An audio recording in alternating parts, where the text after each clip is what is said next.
Forgiveness is a challenge. In the Gospel, according to John, Jesus is teaching, whose sins you forgive are forgiven them, and whose sins you retain are retained. After the Israelites sinned with the golden calf on Mount Sinai, Moses is pleading God to forgive and have mercy on the nation. God is teaching us via Moses how to renew the covenant by praying the 13 attributes of mercy. A prayer which is the key appeal during the holy day of Yom Kippur, the Day of Atonement, when we ask and pray to God to forgive us. However, it is King David who taught us about sin, about confession, and about the path to forgiveness. I am next to King David's tomb below the room of the Last Supper. After the king has sinned with Bathsheba, he is begging God, "Be gracious unto me, O God, according to the mercy, according to the multitude of the compassions. Blot out my transgressions, for I know my transgressions, and my sin is ever before me. Create me a clean heart, O God, and renew a steadfast spirit within me."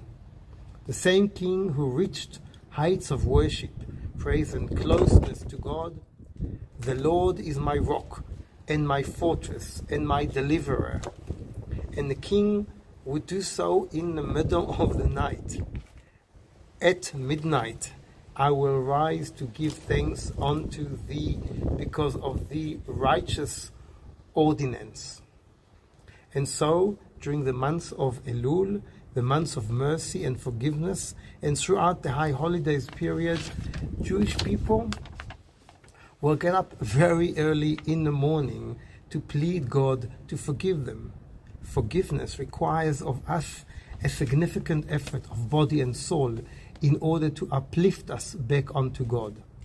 Special prayers and tunes, as well as blowing the ram's horn, the shofar, accompany the special days of the Jewish year.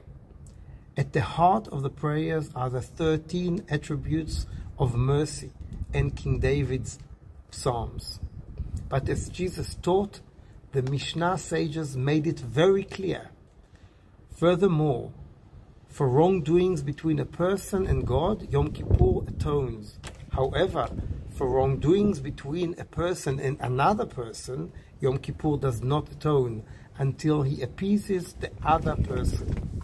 Before we appeal for pardon from the merciful God, we must first ask our fellow friends, members of our family, our colleagues, to forgive us for all we have offended them.